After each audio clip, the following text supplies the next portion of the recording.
तर नमस्कार भावांनो. तर आपला रात्रीपासूनच प्लॅन झालता मित्राचा ना आपला की मंदिरात जायचे दुसऱ्या दिवशी. म्हणलं जाऊ बा. सकाळी लवकर उठले सगळ्यांनी, आंघोळ बिंघोळ करून चांगले कपडे बिपडे घातले, मला उठायला आले. मी पण आंघोळ बिंघोळ करून रेडी बिडी झालो. नवे कपडे बिपडे घातल्यावर जरा पोरं जरा भारी दिसायला लागले. हे कुठे एनसीसीचा ड्रेस घालून चालले, जस का कुठे जंग लढायला जायचे. इकडून तिकडून आलो खाली, आता मामापाशी एंट्री करायची. मामा म्हणले कुठे चालले? म्हणलं कुठं नाही मामा, इथं चाललो दर्शनाला खंडोबाच्या. मामा डायरेक्ट हसायलाच लागले. मामा म्हणले तुम्ही तुम्ही कधी जायचे देवधर्माला? तुमचे देवधर्माचे लक्षण नाही हो. नाही हो म्हणलं मामा, आम्ही काही इतके जाईल पुरं नाही हो. मामाला म्हणलं तुमच्या हॉस्टेलच्या बाहेर चाललो की डायरेक्ट आम्हाला जेलमधून बाहेर चालल्याची फिलिंग येते, आमची फिलिंग टाकत जाते. मामा मामा म्हणले तुम्ही या पाठीमागं सांगतो मग तुम्हाला. हे भाऊचं तर काय वेगळंच चाललं होतं काहीतरी हो.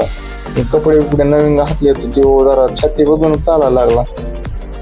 तर आजपासून या ठिकाणी आता जत्रा असणार आहे. म्हणलं चांगलं आहे भाऊ, आपल्या जवळची जवळ करमणूक झाली खेळण्या बिळण्या घ्यायला. सामाईन लहान लेकरावणे, आमचे तर लय लहान लेकर आहेत तसे बघितले तर जोड्या बिड्याने लोकांचं चालूच होतं आपलं दर्शनाला. त्याला म्हणलं चांगलं आहे की संभाजीनगर मध्ये भाविक बघतात ते.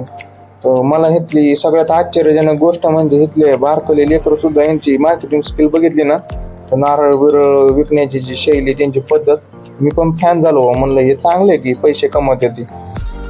मागच्या साईडनं मंदिराला बघितलं भावांनो, तर म्हणलं व्हायला खूप भारी ठिकाण दिसतंय व इथं प्रसन्न प्रसन्न वाटतं. जरा जुन्या काळातलं बांधकाम असल्यामुळं हे म्हणे चपला चोरी जातात. म्हणलं अरे तुमचं काय चाललं, एवढ्या मोठ्या देवाच्या दर्शनाला आलो आणि चपलात जीव गुतलाय तुमचं तरी. तर इथं बघितलं तर हे म्हणे माझा फोटो काढ दर्शन घेताना. यार म्हणलं तुझ्या मनात काय भावभक्ती आहे का नाही? इथं एवढं मोठं मंदिर आणि देवन ते तू फोटो काढ आणि हे ते एनसीसीचं तर डायरेक्ट कमांडर विमांडच वाटायला लागला हो इथं तर नवीन. आजोबा म्हणलं तुम्ही पण घ्या की. ह्याचं काय चाललंय काय नाही हे म्हणलं माझा फोटो घ्या. ती बारकं पोरगं 4-4-20 मध्ये यायचं बघा हेच ते. आता मी पण दर्शन घेतो बरं का. आता हे पण आलं लगेच, मला लय प्रसिद्ध व्हायचं लय हौस आहे. त्यानंतर आता दर्शन घेतलंय, नारळ उचल बरं का मित्रांनो. ते जाऊन द्या. आता हे याचं मंदिराचं बांधकाम चालू आहे बरं का. बांधकामामध्ये ह्यांनी जरा विणकाम ते एकदम नक्षी ते एकदम टापटीप मध्ये घेतले जरा. याचं काही नाही नारळावरच लक्ष आहे. म्हणलं कमीत कमी देवा ठिकाणी आला तर घंटा बिंटा तरी वाजव, तुम्ही हात पुरत नाही यार. काय म्हणलं तुझं कसं व्हायचं रे तुझं पुढं आयुष्यात. गर्दी बघितली तर भरपूर होती हो. तर दिसली फायनली आपल्याला खंडोबाची मूर्ती दिसली. इथं एकदम गर्दी होती. इथं फोटो काढण्यास सक्त मनाई होती भावांना बरं का. मी पण लपून फोन व्हिडिओ काढला इथं. म्हणलं काय आता जाऊ द्या, पकडलं तर पकडलं म्हणलं. तर एनसीसीचा पठ्ठ्या कसं दर्शन घेतोय. त्यानंतर तिथून तिने नारळ उचललंच बरं का भावांना. त्याला नारळ उचल्याची सवय देवा पुढची. तर आता आम्ही दर्शन घेऊन बाहेर आलोय. हे बघा ना शर्टन बिरटन. याला वाटलं आता काय हिने काय 100% हिने काय मागितलं मला माहिती देवाला.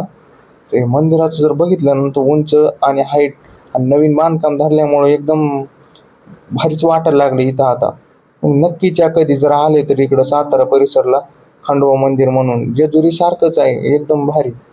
हे आले इथं आता त्या मामाकडे डोकं लावायला. मामा आम्हाला घ्या म्हणे ह्याच्यात ते जम्पिंग जपांग मध्ये 100 रुपये देतो.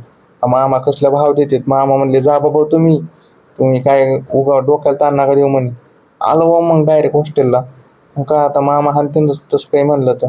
भावांनो आज आपला दिवस कसा गेला कमेंट करा.